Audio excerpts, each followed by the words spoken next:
I was 79 years old the morning I found out my own grandson, Tyler, had taken exactly $42,800 from the savings account I'd spent 32 years building. You'd think at my age a man would be prepared for anything. Blood pressure spikes, the furnace dying, the damn Medicare letters piling up like junk mail. But not that. Not theft from a boy I once carried on my shoulders at the county fair in Salem, Oregon, back in the summer of '02, when he still believed I could lift the world. It was June 11th, 2023, around 9:40 in the morning. The house smelled like burnt coffee because I'd forgotten the pot on the warmer again. My knees were stiff from the cold front rolling over the valley. I remember these stupid little details because the big one, the phone call, drove a nail straight into my chest. The rep from Columbia Federal Bank said, "Mr. Dawson, we're calling to verify a withdrawal of $42,800 initiated yesterday." She said it like she was reading off a cereal box, polite and bored. I felt the phone slip a little in my hand. I had to steady myself against the counter. "There must be a mistake," I told her, hearing my voice crack. "I didn't make any withdrawal." She hesitated, then said, "It was completed in person, sir, by someone listed as an authorized helper on your account, a Tyler Dawson."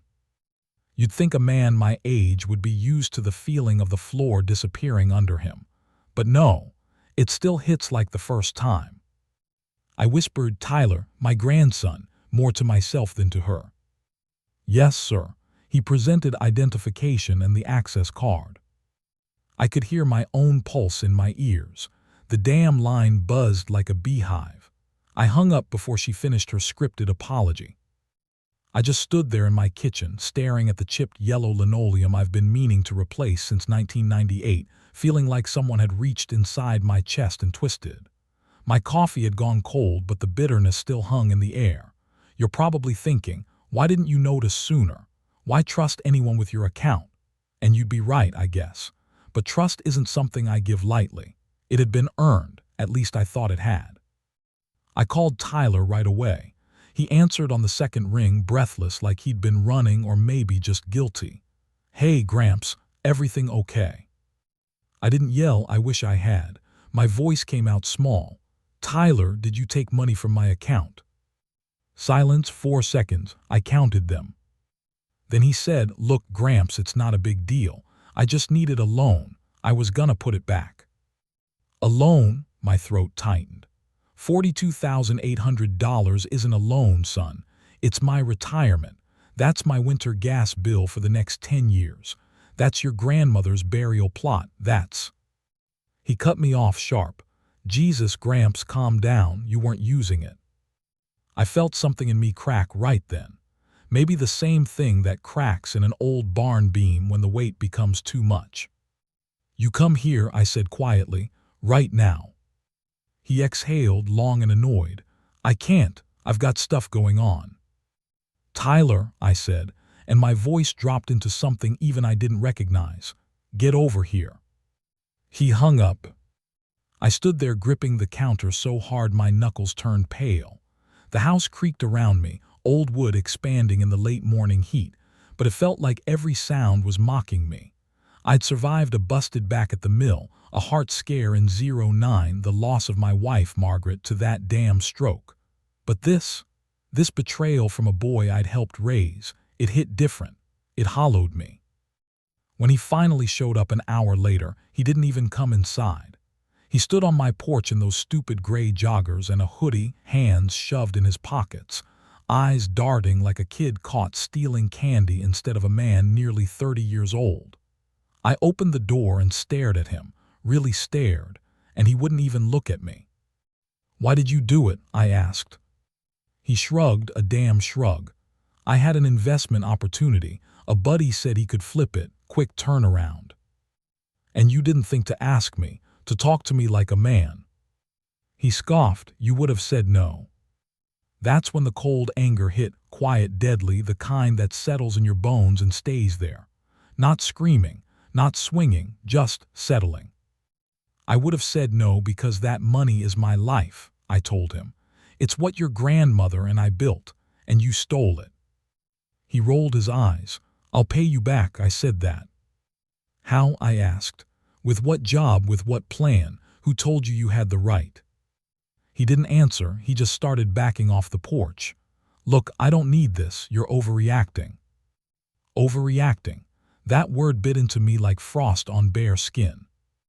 I watched him walk down my driveway, the same driveway where I taught him how to ride a bike when he was 5. His training wheels had scraped across that concrete. Now his arrogance did. I didn't shout after him. I didn't call the police. I just closed the door, locked it, and leaned against it as a strange quiet settled in my chest. Not peace, not acceptance. Something else. Something cold and deliberate. Something I hadn't felt since my younger days when trouble followed me like a shadow. Because right then, as sure as the sun burning through the blinds, I knew he wasn't going to give the money back. And I knew I wasn't going to let him get away with it. Even if it took everything I had left.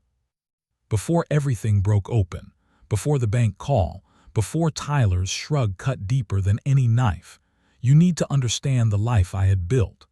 Because betrayal only hits this hard when you've spent decades trying to do right by people you love. I grew up in a small town outside Salem, Oregon, back when you could leave your front door unlocked and trust your neighbors to keep an eye on your kids. My father worked at the paper mill, and by 16 I was hauling timber myself, sweating through those long July days that made your shirt stick to your back like a second skin. I spent 42 years doing that work. Union hours, busted knuckles, double shifts during the winter rush. I carried boxes until my shoulders felt like they were made of gravel and rust. But it was honest work. It paid for our house on Riverside Drive and the little fishing boat Margaret used to tease me about. Margaret, she was the heart of the whole damn operation. She was from North Bend, a nurse who had more compassion in her left hand than most people had in their whole bodies. When we got married in '72, she made me believe life wasn't just surviving each day. It was building something that lasted. We raised 2 kids, Michael and Susan, both stubborn as fire and twice as loud. Family dinners every Sunday. Pumpkin carving contests every Halloween. 4th of July barbecues with the neighbors spilling into our yard. It was chaotic, but in the way that felt like life. When Tyler was born, my first grandson, I remember holding him in the hospital, the lights too bright, the room too cold, and thinking, I don't deserve something this good.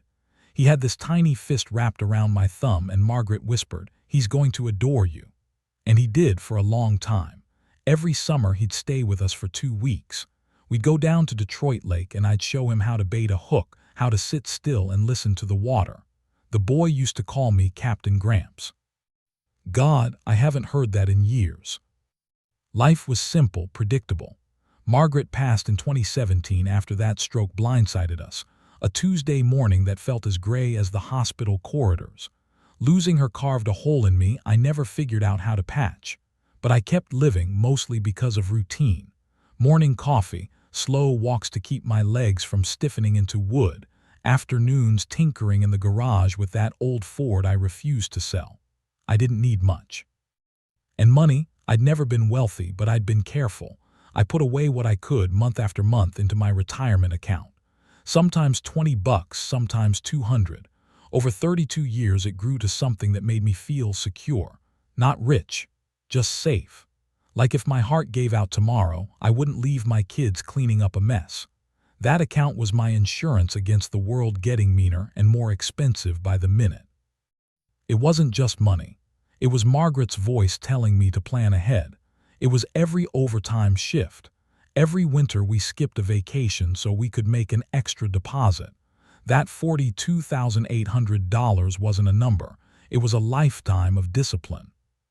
The first crack that hinted something was wrong didn't come from Tyler. It came from Michael, his father. About 3 years back, he asked me to consign a loan. "Just temporary, Dad," he'd said over burgers at Red Robin, tapping the table with those restless fingers of his. "Business will pick up and I'll handle the rest." But business didn't pick up. And when the notices came, I paid them to protect his credit. I told myself it was a father's job. Maybe that was my mistake. teaching my kids that I'd always fix their messes. Maybe that set the stage. Tyler, though, he had that natural charm. The kind boys develop when adults praise them too much too young. He could talk his way out of anything.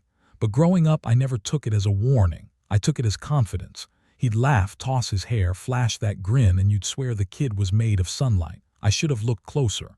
Should have noticed the way he started visiting less once Margaret died. Should have noticed how he'd only call when he needed something. Gas money. A short-term loan. Help fixing a ticket. But I told myself, he's young. He's figuring life out. It's easier to lie to yourself when the alternative is admitting someone you love is changing in ways you can't stop. The last good memory I had with him was Christmas of 2021. We sat by the fireplace after everyone else went to bed. He asked about my time at the mill, about how I met Margaret. I remember thinking, he's growing up. He's finally slowing down and listening. He hugged me before leaving. A real hug, tight like he meant it. "Love you, Gramps," he'd said. And I believed him. Looking back, maybe the signs were already there. The way he avoided talking about his job. The way his eyes flickered when money came up. The constant chatter about investments and opportunities and crypto guys he'd met online. But I didn't want to see it. You don't expect the knife to come from someone you once carried on your shoulders. If I'd known then what he'd do, maybe I would have locked down everything tighter. Maybe I would have changed the account access. Maybe I would have stopped confusing love with blind trust. But the truth is, I didn't see the war coming. I didn't even know we were on opposite sides. Not yet. The real unraveling didn't begin with the bank call. No, that was just the explosion. The fuse had been lit months earlier, maybe even years before, and I was too damn soft, or too damn hopeful, to notice the smoke curling under the door.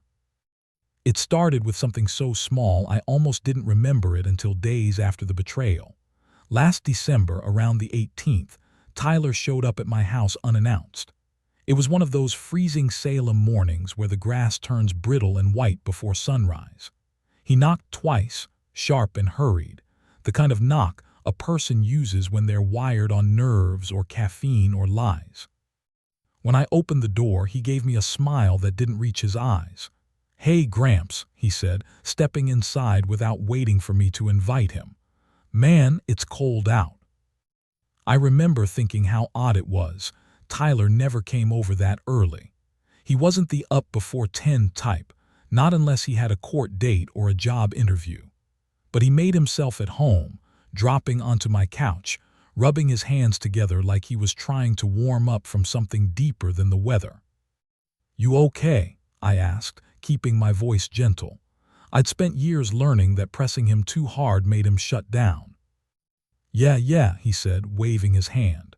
"Just had a rough week, car troubles, my roommate bilaid on rent, you know how it goes." I didn't. Not really. At his age, I was working double shifts, saving every extra dollar to put food on the table. But kids these days have different battles, I suppose. He leaned back, eyes scanning the room like he was searching for something, or sizing something up. At the time, I didn't think much of it.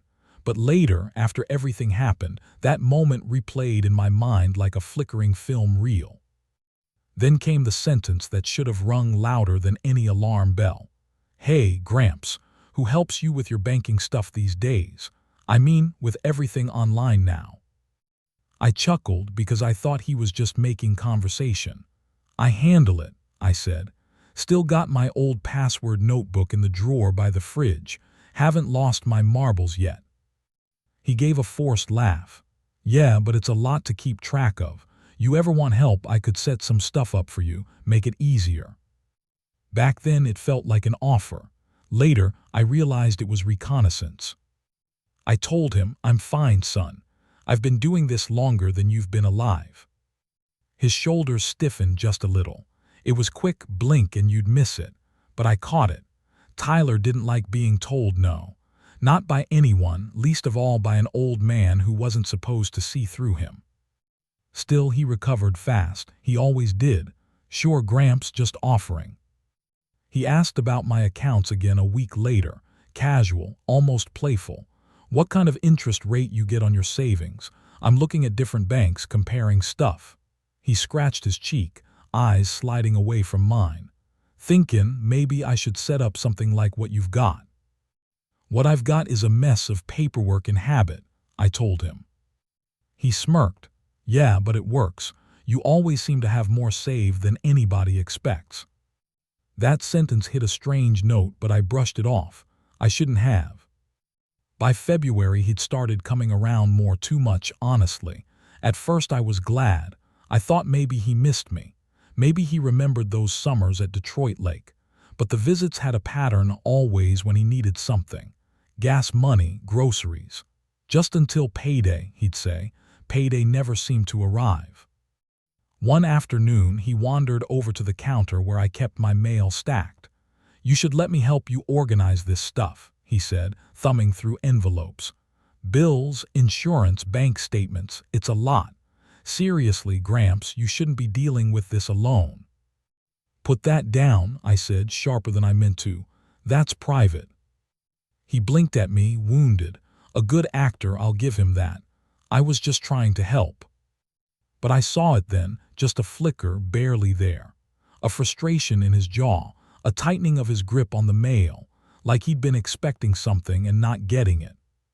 That was the first crack, the first sign that something inside him was shifting into someone I didn't recognize. The bigger one came in March, during a conversation that still echoes in my head. We were sitting in my living room, sunlight slanting through the blinds, dust floating like tiny ghosts in the air. Tyler was fidgeting, tapping his knee.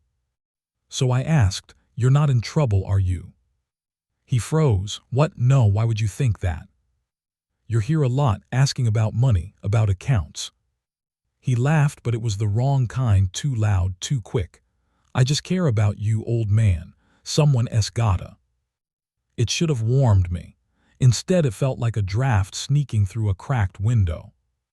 Then came the question that keeps replaying in my mind like a bad dream. "Hey, Gramps, what would happen to all your savings if something happened to you? Like if you got sick or something?" I stared at him. "Why are you asking?" "Just curious. Financial planning, you know." "No," I said slowly. "I don't know, explain it." He shrugged. "Come on, it's just a hypothetical. You're not getting any younger." "I'm getting older," I said, "but I'm not stupid." He rolled his eyes. It was small, subtle, but it cut. We didn't talk about finances for a while after that. Or maybe we did and I just didn't notice the shape of the questions. Trust blinds you, you know.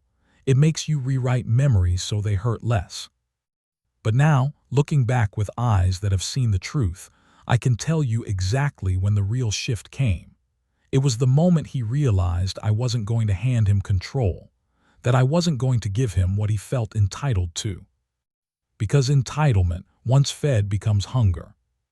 And his hunger was only getting started. I didn't sleep the night after Tyler shrugged off stealing $42,800 as if it were gas money. My house felt foreign, like the walls had shifted an inch to the left while I wasn't looking. Every creak in the floorboards echoed with the question I didn't want to face. How long had he been planning this? I sat there at the kitchen table, my old Timex laying beside a cup of coffee that had gone cold before midnight, watching the digital clock blink 3:17 a.m. 4:02:5. 11 time marching forward while my mind stayed stuck in the past. By sunrise, I knew I couldn't sit still another second. I needed answers, not guesses, not assumptions. Proof. The kind of proof that cuts clean through the fog of love and denial. So at 9:05 a.m. sharp, I walked into Columbia Federal Bank on Lancaster Drive. The automatic doors hissed open, letting in that stale mix of printer ink and overworked HVAC. A young teller glanced up, gave me a polite smile that didn't reach her eyes. I didn't want small talk. I wanted records. "I need to speak to whoever handles account fraud," I said. My voice came out rough from lack of sleep. "Today." 10 minutes later, a man in a navy blazer stepped out from a hallway. He introduced himself as Jeffrey Price, A fraud investigator with a square jaw and a haircut that belonged on a state trooper. "Mr. Dawson, let's take a look," he said, guiding me into a small office that smelled faintly of peppermint and stress. I sat down, hands trembling slightly, part age, part anger. Jeffrey typed fast, his fingers tapping a rhythm that set my nerves on edge. He brought up my account on his monitor. I could see the columns of numbers reflected in his glasses, turning his eyes into cold grids of data. Then he clicked something, scrolled, paused. "There were multiple access attempts on your account over the last 2 months," he said, "most from a mobile device." I felt my stomach drop. "Whose?" He cleared his throat. "Same device ID tied to the withdrawal yesterday. That's your grandson's information on file." The room suddenly felt too small. He continued. "There were login attempts at 1:23 a.m., 2:14 a.m., 4:09 a.m., several nights in a row."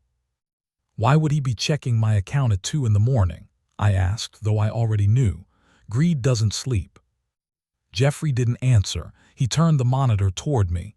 "There's more." My insides tightened. On the screen was a record of a change small, almost invisible to an untrained eye. Tyler had added himself months ago as a temporary financial assistant, a designation meant for caregivers handling bills for elders with mobility issues. I'd never approved that, never signed anything. I stared at the screen, my throat constricting. How did this get authorized? Jeffrey hesitated. "The system shows the form was submitted online, under your login." "My login," my voice cracked. "I didn't do this." He lowered his voice. "These things happen more often than you'd think, Mr. Dawson. Sometimes family members." "Don't," I snapped, sharper than I intended. "Don't call him that right now." He nodded, softened his tone. "We can open a formal investigation, but these cases get complicated, especially when it's family." Complicated, that word again, it tasted like metal. I stared at that glowing monitor and something in me, some last bit of denial, died right there in that cramped office. The banks don't sugarcoat facts. Computers don't lie.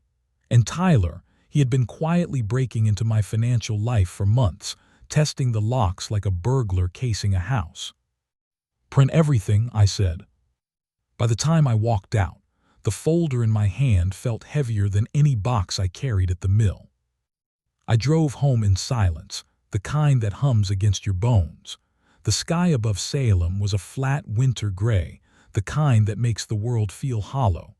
Every red light burned a little longer, every turn felt sharper.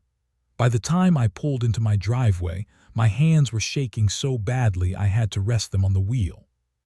I sat there staring at my house, the same house where I'd lived with Margaret for decades, where we raised our kids, where Tyler used to run barefoot on the linoleum laughing his fool head off.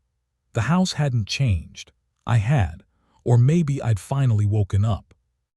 Inside, I opened the folder and spread the printouts across my kitchen table. Unauthorized access logs. IP addresses tied to Tyler's apartment. The timestamp of the account change. The withdrawal slip bearing his signature. His handwriting leapt off the page, hard, angular strokes I'd recognized since his homework days. Then I saw the bank's security photo. A grainy still image, Tyler standing at the teller window, shoulders slouched, wearing that damn gray hoodie. His expression wasn't nervous, wasn't guilty. He looked bored, annoyed even, like the whole errand was beneath him. That image sliced something in me clean open. I whispered, "How could you?" Not because I expected an answer, but because the question clawed its way out of my chest, whether I wanted it to or not. My phone buzzed, a text from Tyler. "We good, I'll pay you back once things settle." I stared at the message, so long the screen dimmed. Then I typed, "Come over now." He didn't reply. Hours passed. I made a pot of coffee I didn't drink. I paced. I reread every damn printout until the numbers blurred. By 7 p.m. I called him again, straight to voicemail. That was the moment, right then, listening to that pre-recorded voice tell me he was unavailable, when the shattering finally happened. Not because of the money, but because of the answer it gave me. Tyler hadn't made a mistake. He hadn't acted impulsively. He had planned this. He had targeted me. And he wasn't coming back.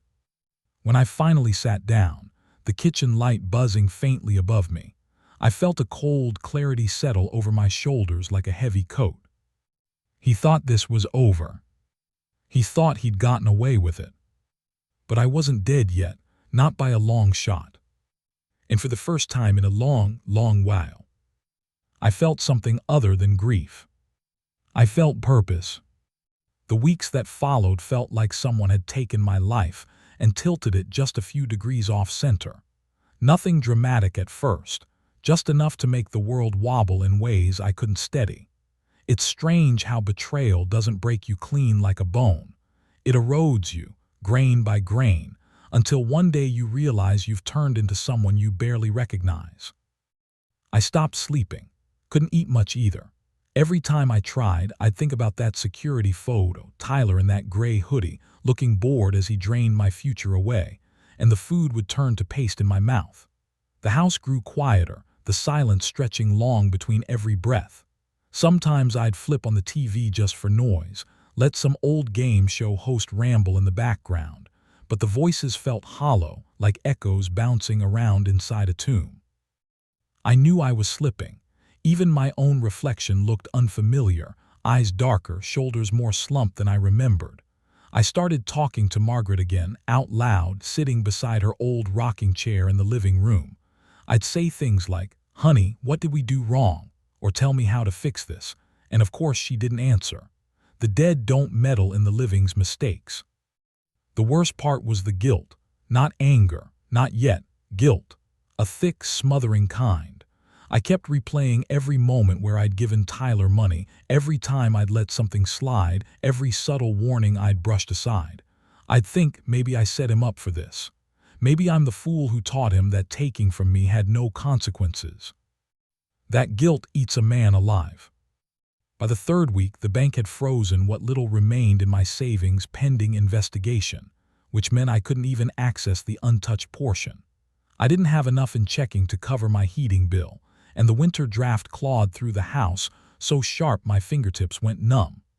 I'd sit wrapped in Margaret's old quilt, listening to the furnace groan, wondering how the hell it had come to this, an old man afraid to open his own mail. Then one cold afternoon in late January, gray skies, wind rattling the gutters, I heard a knock at the door. Not the sharp, hurried rhythm Tyler used, a slow one, respectful. I shuffled over, already exhausted before I got there. It was Susan, my daughter. Her face softened when she saw me. "Dad, Jesus, you look like you haven't slept in a month." "I'm fine," I lied. The lie sat between us like something rotten. She stepped inside without waiting. Susan had always been the practical one, organized, level-headed, the kind of woman who color-coded her spice rack. "I got your voicemail," she said. "You said it was important."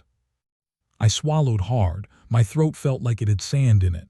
"It's Tyler," I said. Her expression changed instantly, tight, wary, the way a mother looks when she's already bracing for bad news. "What did he do now?" I handed her the folder from the bank. She opened it, flipping through each page with growing horror. At the security photo, she stopped, stared at it like it didn't make sense. He wouldn't do this," she whispered. "Dad, he wouldn't." "I didn't think so either," I said quietly. She sank into a chair, put her head in her hands. "I don't understand. Why would he? How could he?" "Because I let him," I said. "Because I trusted him." Her eyes lifted, red around the edges. "Have you talked to Michael?" My gut twisted. Michael, my son, Tyler's father, had been radio silent ever since Tyler's visits escalated. "Not yet," I said. "You need to," she insisted. "Dad, he needs to know what Tyler did." I didn't answer. She didn't know the truth yet, the part I'd been avoiding. Michael's fingerprints were on some of this too.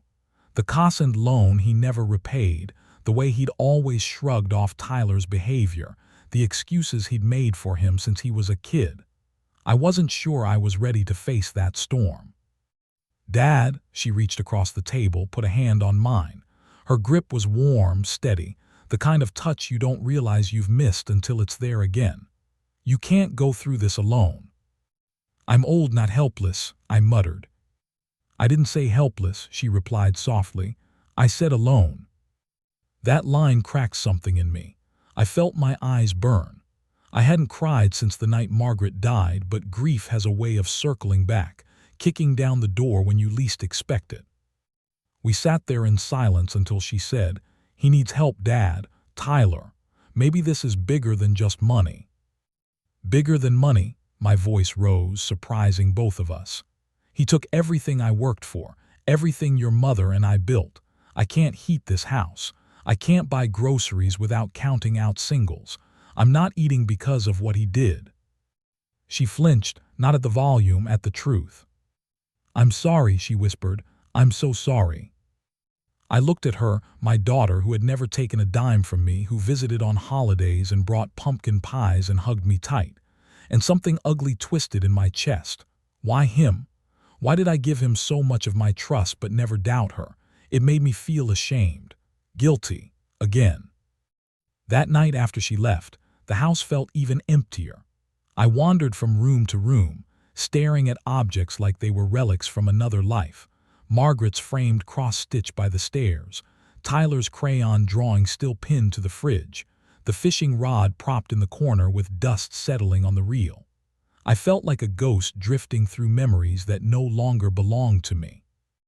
Around midnight I tried to sleep, but my mind kept replaying Tyler's shrug, that dismissive, entitled shrug. "You weren't using it," he had said. That's when despair finally turned into something else. Not anger, not yet. Resolve. A cold, steady resolve that settled deep in my bones. Because lying awake in that dark room, listening to the wind scrape against the siding, I realized something. Tyler hadn't just taken my money. He had taken my dignity. And a man my age, we don't have much left to lose. But we can still fight. Even if we have to crawl. The thing about being old is people mistake you for harmless. They think the limp in your step or the tremor in your hand means your mind's gone soft too. But in those weeks after Tyler gutted my savings, something in me sharpened instead. Grief will do that. Betrayal too. It strips away all the polite excuses. What's left is bone, and bone is hard. Still, resolve isn't enough. Not when you're nearly 80 and the boy who stole from you is young, quick, and convinced he's untouchable. I needed help. Real help.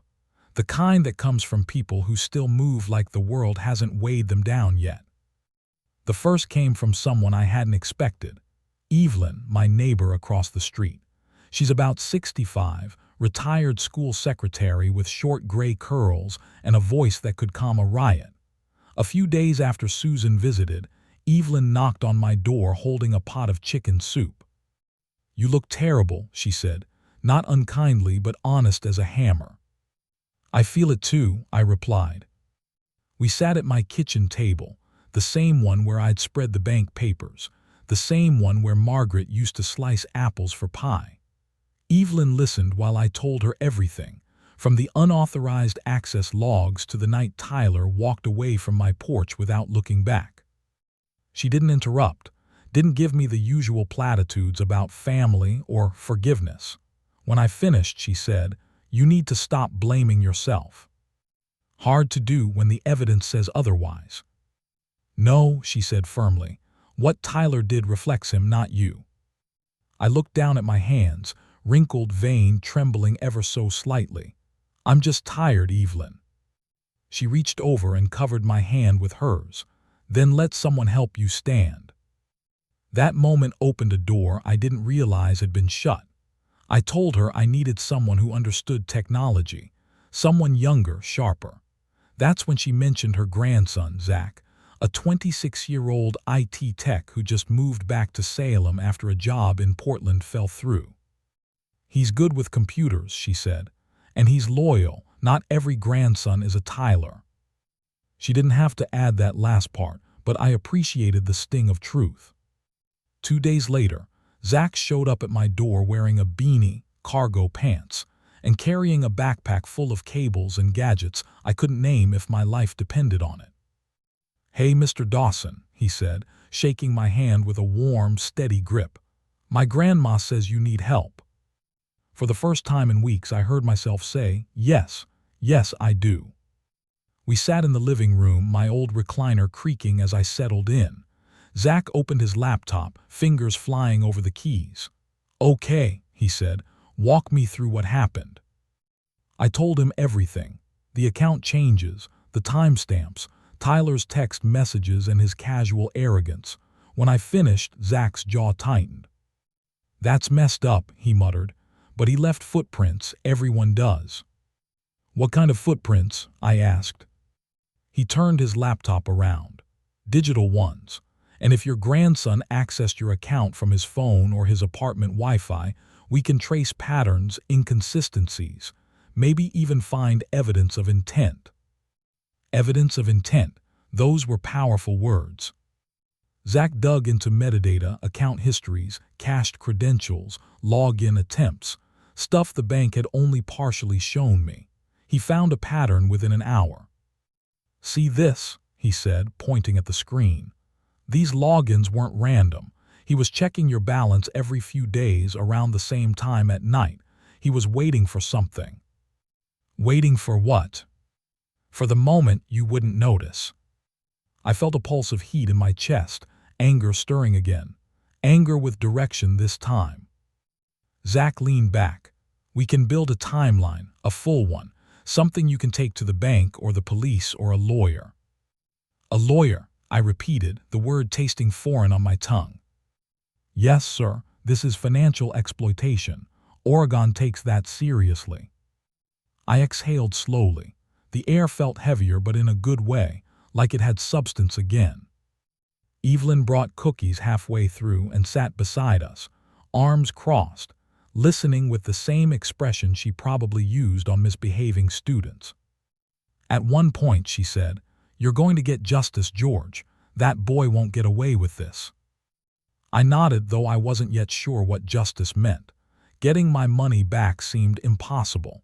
Getting Tyler to admit what he'd done felt like a fantasy.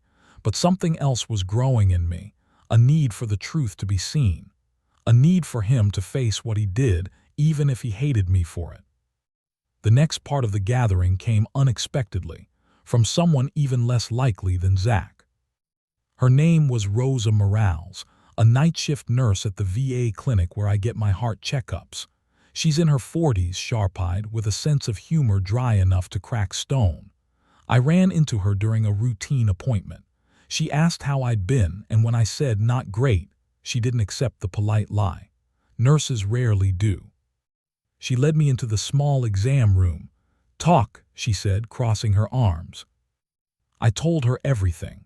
Not because I meant to, but because the dam broke the second she looked at me with those steady, no-nonsense eyes. When I finished, she said, "Do you have support?" "I've got a neighbor, her grandson." "That's good. You'll need more than that." "What do you mean?" She reached into her locker and handed me a pamphlet. "Elder Financial Abuse Response Team, Marion County." "This isn't charity," she said. "This is a legal channel. They've seen cases just like yours." I held the pamphlet carefully, like it might crumble. "You think they can help?" "I know they can, but more importantly, you deserve the help." I swallowed hard. "Tyler won't talk to me." "Then talk to people who will listen," she said. That night, as I sat at the dining table with the pamphlet, Zach's data printouts, and Evelyn's soup cooling beside me, I realized something profound. I wasn't alone anymore. And that changed everything. The next step wasn't just gathering allies. It was gathering myself. Piece by piece. I didn't expect it to feel so deliberate. For all the time I spent standing still in my own mind, pacing back and forth in the shadows of my house, waiting for the moment to do something, anything, I never realized how much I'd already been doing. I was preparing, whether I knew it or not, gathering the pieces. It started with a plan simple as that. Zach, the tech-savvy grandson of my neighbor Evelyn, and Rosa, the nurse who had seen enough suffering to recognize a quiet rage, had given me the tools to fight back. But the plan wasn't about outsmarting Tyler or using his own tricks against him. It was about laying the foundation, a slow burn, methodical, so when the time came, I could move and not look back. I remember the first time I made the decision. It wasn't an outburst, a moment of sudden fury. It was a cold clarity that came late one night as I sat in my chair by the window, the same chair where I'd spent hours reminiscing about Margaret, watching the same old trucks rumble down the street. The moonlight made the driveway look like an empty riverbed, and the trees stretched like fingers against the sky, reaching for something I couldn't name. That night, for the first time in weeks, I didn't feel lost. I felt something else: purpose. The plan wasn't just to expose Tyler. No, that would be too simple. It wasn't just about revenge either. Revenge would come, but I wanted proof. Real, undeniable proof. Zach had shown me how to collect digital evidence. We'd already traced Tyler's digital footprints, his phone's IP address, the timestamps from the multiple times he'd accessed my account, the specific device information. He'd used my bank account details, my login, my credentials, without my consent. That was financial fraud, and it wasn't just about the money. It was the violation, the calculated effort he put into erasing every line of trust between us. Rosa had given me a pamphlet for the Elder Financial Abuse Response Team. They specialized in cases like mine. They were experts in collecting evidence of financial exploitation and were more than capable of providing legal guidance. I knew what I had to do. I needed to gather more witnesses, evidence, anything I could use to show Tyler's plan wasn't some impulsive mistake. This was calculated, and once I had everything, I would make my move. The hardest part was playing the part of the helpless old man, the part I hated. I wasn't helpless, but I had to act like I was, and that, I learned quickly, wasn't easy. I had a call with the Elder Financial Abuse Response Team the next day. Brenda, the woman on the other end of the line, was calm, patient. She'd dealt with families like mine for years, people who felt too embarrassed, too vulnerable to speak up. "You're not alone," she told me. "This is exactly why we exist, to stop this kind of abuse." We talked about the evidence Zach and I had gathered, the withdrawals, the login attempts, the way Tyler had accessed my account over months. Brenda outlined the steps she would take: contacting the bank, filing the necessary reports, getting the legal ball rolling. There was a certain comfort in hearing her voice, knowing there was someone on the other end who actually cared about what had happened to me. But there was also something else in her words, a warning. "Mr. Dawson," she said carefully, "the road ahead won't be easy. Tyler may not go quietly. There's a chance this could turn into a legal battle, and depending on his reaction, it could get ugly. Are you sure you're prepared for that?" I paused, letting her words sink in. The truth hit me harder than anything Tyler had done. "I'll do whatever it takes," I said, the words coming out firmer than I expected. "He's already made his choice. Now I'm making mine." I hung up the phone and sat for a long time. The weight of everything was pressing down on me. It wasn't just about getting back the money. It was about stopping him from destroying what little respect I had left for him. And that meant facing him. Facing my son, Michael, too. The one who had cautioned that loan years ago and ignored every sign of Tyler's growing recklessness. I didn't know if Michael knew what his son was doing. But I wasn't going to let Tyler get away with it without holding him accountable. I called Michael the next morning. His voice was distracted, like it always was when he was too busy with his important work. "Hey, Dad," he said. "What's up?" "I need you to come over," I said, feeling the weight of the words. "We need to talk." There was a long silence on the other end. Then he sighed. "What now?" "Just come over, Michael, please." He didn't argue, but I could tell he wasn't happy about it. "Fine, I'll be there in 20. I sat at the kitchen table and waited. The minutes felt like hours. I could hear the clock ticking in the background, louder than I remembered. My mind raced through every conversation I'd had with Michael, every excuse he'd made for Tyler, every time I'd let things slide when I should have stood up. The guilt crept back in, like it always did when I thought about my children. When Michael finally walked through the door, he didn't greet me like he used to. He barely even looked at me. His eyes were darting around the room like he was already preparing to leave. "Sit down, Michael," I said, quieter than I wanted to. "We need to talk about Tyler." His posture stiffened, and his eyes flickered to the folder I had left on the table. The same folder I had shown to Susan. The same folder that contained all the proof I needed. He sat down slowly, and I saw it then, the flicker of unease. He wasn't ready for this. "I don't know what Tyler's told you," I started, keeping my voice steady. "But I know what he's done, and I'm not going to cover for him anymore." Michael's eyes widened for a second, then narrowed. "Dad, I don't know what you're talking about." I pushed the folder across the table. "You will read it." He hesitated. Then slowly he opened it, skimming through the papers and photos. His expression changed as he flipped through the pages. I could see the recognition, the understanding. He knew. "Tyler," he muttered, more to himself than to me, "this is bad, Dad." "It's worse than bad," I replied, "and I'm not letting it go." The silence stretched out between us. I could feel the walls between us thickening, the weight of the unspoken truths growing heavier. "Tyler's my son," he said finally, his voice strained. "I know he's made mistakes, but he's family, Dad. You can't just—" "I don't owe him anything anymore," I interrupted. "Not after this." Michael swallowed hard, looking at the folder one more time. "What are you going to do?" I leaned forward, my hands clenched. "I'm going to make sure he faces what he's done, and I'm going to make sure he never does it to anyone else." Michael didn't answer right away. I didn't need him to. I already knew the road ahead wouldn't be easy, but I was ready.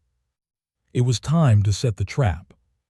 The air in my house felt heavy in the days leading up to what I knew would be the moment everything changed. It wasn't just the weight of what Tyler had done or even the guilt I carried with me. It was the weight of knowing that the man I'd helped raise, the boy who used to call me Captain Gramps, was no longer someone I recognized. And yet, I knew what had to happen. I'd gathered everything I could: Zach's digital evidence, Rosa's advice, Brenda from the Elder Financial Abuse Response Team guiding me every step of the way. And now I needed to act. I needed to confront him, make him see that the price for his betrayal was far higher than any amount of money. I'd spent the last few days setting everything in motion.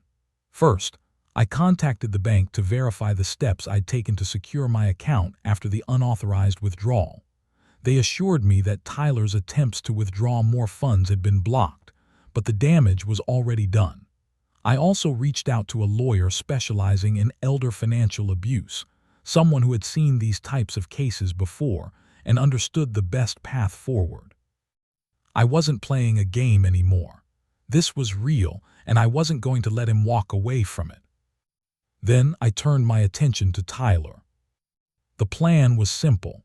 He would come to my house under the pretense of making things right, as he always did. I'd let him think this was just another opportunity for him to smooth things over with more lies. But this time, there would be no room for excuses.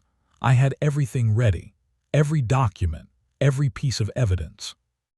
I had the bank's report, the logs from Zach's work on tracing the devices, the security footage from the bank with Tyler's unmistakable face, and most important of all, I had my resolve. When the doorbell rang on the evening of February 10th, 2024, I was ready. I didn't get up immediately. I stayed seated at the kitchen table, hands folded in front of me, looking at the folder with everything I had gathered. There was no turning back now. Tyler knocked a few times before I finally stood and walked over. When I opened the door, he was standing there, wearing that same damn gray hoodie he'd worn the day he took my money. His hair was messy, eyes tired, but he still gave me that smile. That smile. The one he thought would get him out of anything. "Hey, Gramps," he said, hands shoved in his pockets. "Look, I'm sorry about what happened. I was just trying to." I cut him off. "You were trying to steal from me, that's what happened." His smile faltered, but he quickly recovered. "Come on, Gramps, it wasn't like that. I was going to pay you back, I swear. I needed it for a quick investment, you know how it is." "No," I said quietly. "I know exactly how it is. You took my money, you took my future, you took everything I worked for, and you don't get to walk away from that." Tyler opened his mouth to argue, but I didn't give him the chance. I stepped aside and motioned for him to come in. "Sit down," I said, my voice firm. He hesitated, but then slid into the chair across from me. His eyes darted to the folder on the table, and I could see the unease flicker in his gaze. "I've been going through a lot of stuff," I started, my voice cold. "Stuff you thought I wouldn't find, or maybe you just didn't care, but I'm done being quiet about it." I opened the folder slowly, letting the papers rustle as I pulled out the bank records, the digital logs, the photocopy of his ID from the security footage, and laid them out one by one.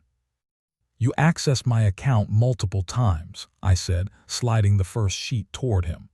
"You used my credentials, Tyler. You made changes to my account. You took $42,800 and you didn't think anyone would notice. You thought you could get away with it." Tyler's eyes flickered to the documents and then back to me, but he didn't speak. I could see the wheels turning in his head. Maybe he thought he could talk his way out of it. Maybe he thought I wouldn't follow through. I leaned forward, staring him down. "What you don't understand, son, is that I'm not the old fool you think I am. I'm not going to let you ruin me. I'm not going to let you destroy what's left of my dignity." He opened his mouth, but I raised a hand to stop him. "You're not going to talk your way out of this," I said.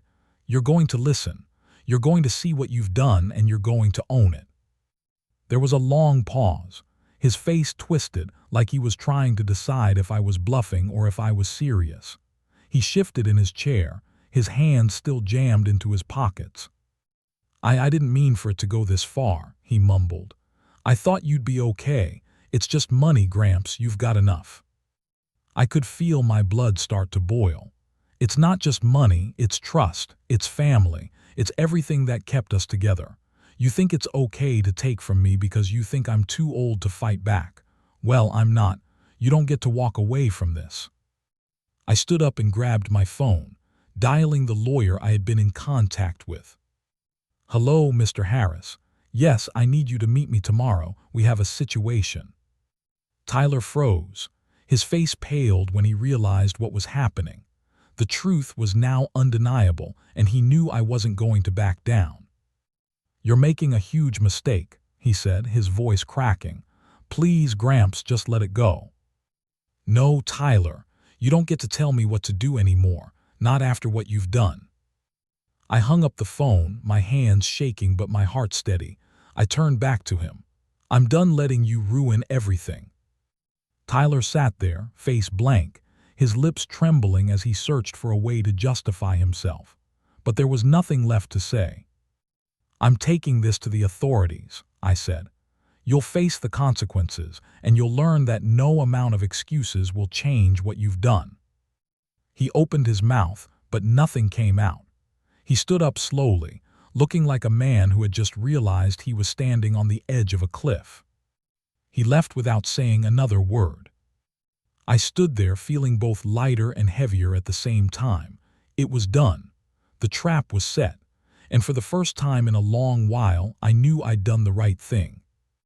It wasn't over yet, not by a long shot, but Tyler's world was about to fall apart, and there was no running from the truth. It wasn't long before the storm hit. I had spent years in the quiet of my house, thinking the worst had already happened, thinking Margaret's passing, my aching joints, and the creeping sense of time running out were the hardest things I'd ever have to face. But nothing in my life had prepared me for this. After that night with Tyler, After he walked out of my house, barely able to look me in the eye, I sat in my chair, staring at the door long after he'd left. The air was still. The silence was suffocating. But I knew one thing for certain. I had made the decision. And now it was time to let the pieces fall where they would. The next morning, I met with Mr. Harris, the lawyer I'd contacted the day before. He was a quiet man with sharp eyes and a lawyer's precision. We sat at the kitchen table, the same one where I'd handed Tyler the evidence the night before.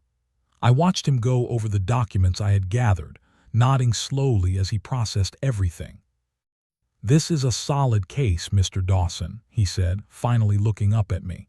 "This isn't just about the money. It's about abuse of trust, fraud, and the lengths your grandson went to deceive you. The bank records alone," he shook his head. "He's got no way out of this." I didn't feel a sense of triumph or relief at his words. Instead, it was like the weight of what I was doing finally settled into my bones. Tyler wasn't just going to get a slap on the wrist. He was going to be held accountable in a way he never expected, and that was the price of betrayal. Mr. Harris laid out the next steps. The first call would be to Columbia Federal Bank, where he would arrange to have the fraudulent withdrawal reported officially. Then we'd have to involve local law enforcement to file a formal report. The paper trail was clear, but the process would be slow. The legal system doesn't move fast, especially not when family is involved. I took a deep breath, the same one I'd taken when I first made the decision to confront Tyler. The same one I took when I realized there was no turning back. The first ripple came 3 days later. It was a quiet morning, the kind where you wake up to the sun barely peeking through the curtains, and you think the world is still asleep. I was sitting at the kitchen table, sipping my coffee, when the phone rang.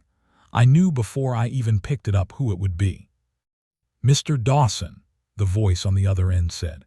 It was Detective Walker, a woman from the local precinct I'd spoken with when I filed the initial report. She had a calm, professional tone, but there was something behind it, something about the case she was working on that sounded like more than a simple theft. "We've got Tyler," she said, blunt and direct. My heart skipped a beat. "What do you mean?" "We've been watching his movements for the last couple of days. We've confirmed that he used a fake ID to access your accounts, and we've traced his steps. We're arresting him this morning, Mr. Dawson. We've got enough to charge him with fraud, identity theft, and elder abuse." I swallowed hard, my throat thick with something I couldn't quite name. Relief, regret, anger, maybe all of it mixing together.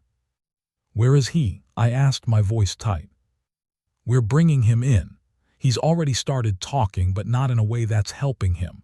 You did the right thing, Mr. Dawson. He's not going to walk away from this."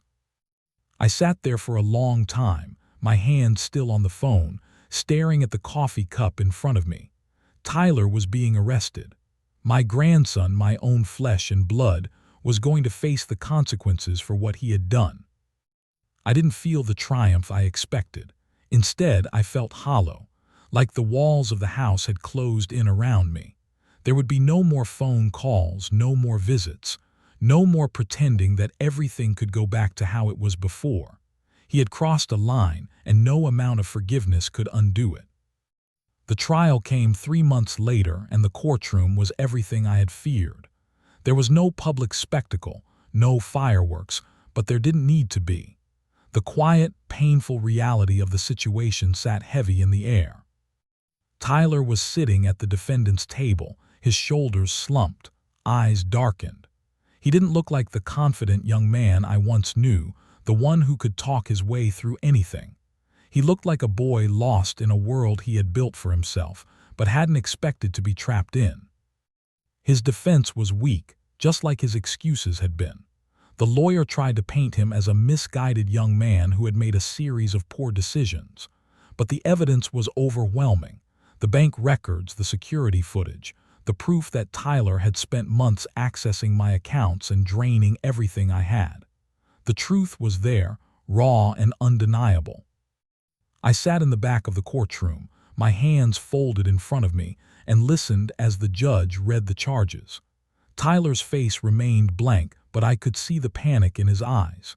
He wasn't talking his way out of this one. After a short deliberation, the jury returned with their verdict: guilty on all charges. It was over.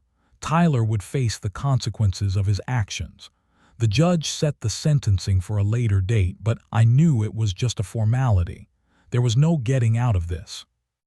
I don't know if Tyler ever truly understood what he had done, or if he just saw himself as a victim. But I knew this much: he wasn't the only one who had to live with the consequences of his actions. The house felt emptier after that. The anger, the regret, the pain, it all settled in and stayed like a shadow. Tyler had tried to take everything from me, but in the end, he had only taken his own future. And as for me, well, I survived. I was still here, standing on my own 2 feet despite everything. Maybe that's what matters most. I never wanted it to end like this, but sometimes when you're forced to face the truth, there's no going back. It's been a few months since the trial, and I've spent a lot of time thinking about what came before and after. There are days when the weight of what happened hits me hard, like a freight train I didn't see coming. There are others when it doesn't seem real, like I'm still living in some nightmare I can't wake up from. But then, in moments like these, when the sun's just starting to rise and everything's quiet, I can feel the truth in my bones. Tyler is gone, locked away in a prison of his own making. Not just the literal one, though that's part of it too.